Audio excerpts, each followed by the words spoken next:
So, ito ay in-order ko sa Texas via online. So, titingnan natin kung maganda. Rare Guava ito, guys.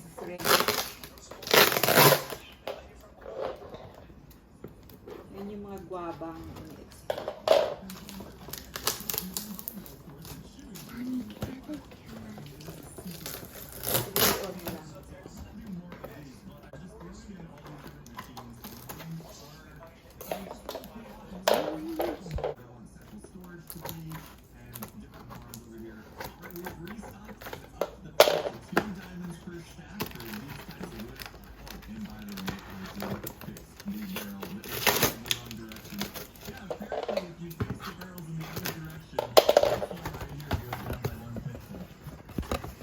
Huwag masyadong magalaw dyan, sis.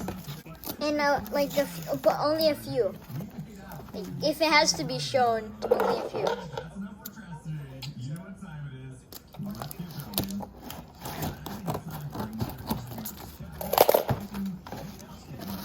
Ay, hindi mala nila binalot ng ano. Doon natin stop mo na.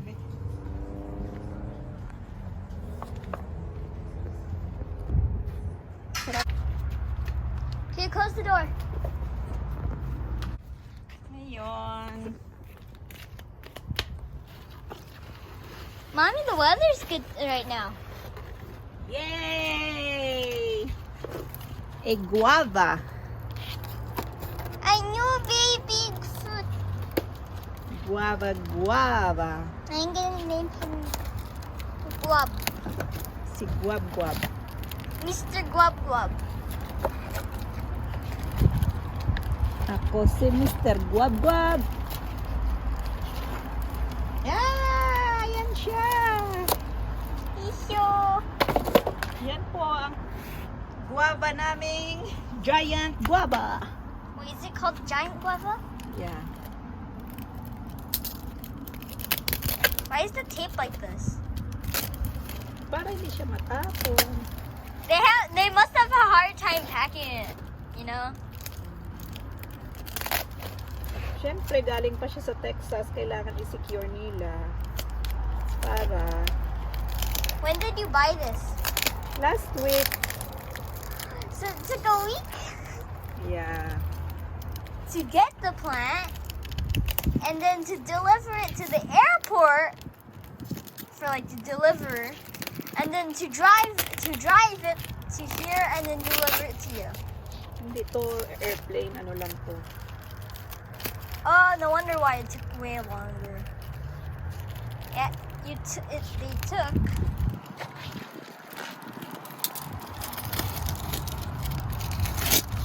Yun!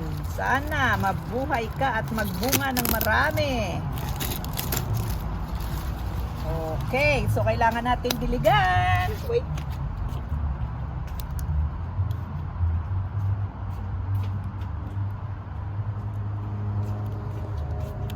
Diligan muna natin.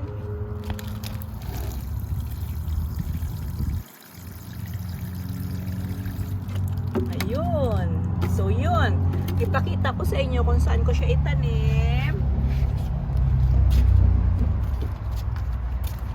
Dito po, naghukay ako nung kaninang umaga. Ayan. Ayan po.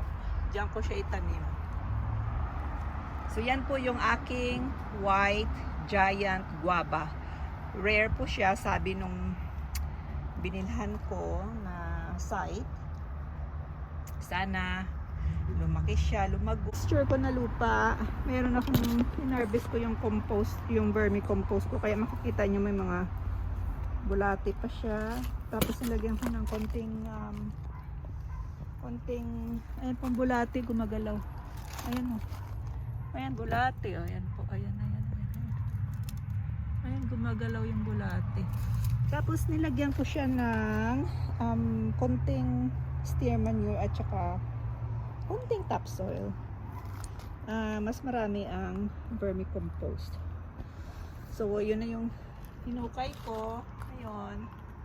Medyo malaki-laki din yan. So ngayon, nilagyan ko siya ng lupa. Okay.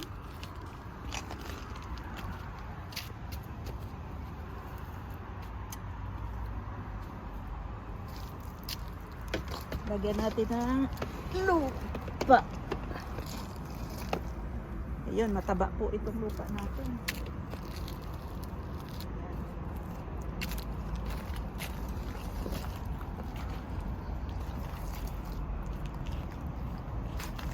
Guys, kailangan mapatubo ko to siya at alagaan ko talaga.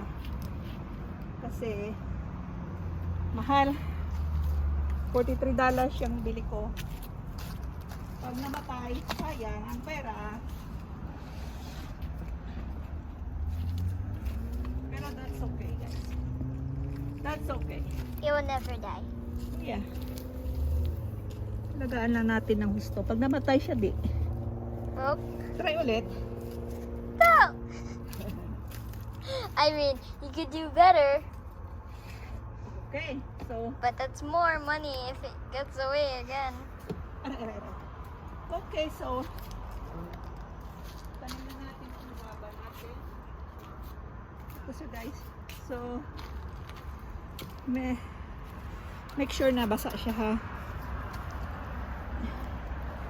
So malalim-lalim na ito.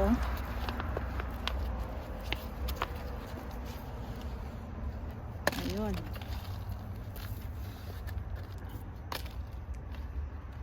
Yan. Yan na yung guava natin. Picture mo muna kuya. Okay. Takpan natin ng lupa. Yan. Hey, look at the earthworm.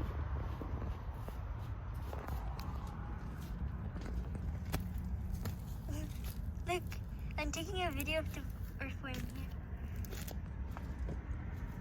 Pasensya na kayo guys, ang aking cameraman ay ang aking anak na 8 years old. Sana mabuhay siya. Sana mabuhay siya marami. Sana. Sana. Uh-oh.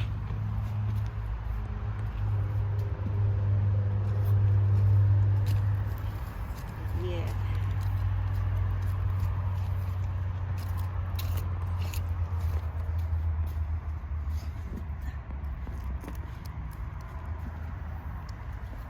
Okay.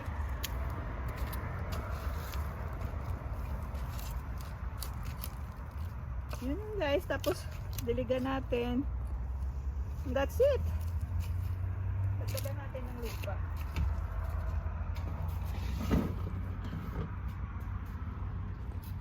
Okay, bata. Mommy, Nahihilo na yung nanonood sa'yo dyan. it's escaping.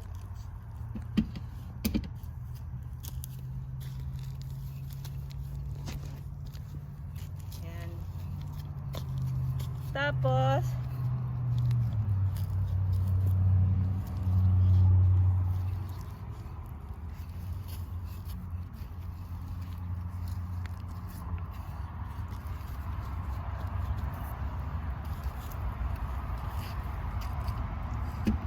or lupa pa din.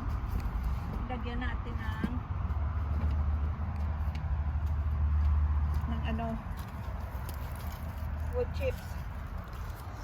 Kuha ko ng wood chips. Tayo mo na dito siya. Ngayon,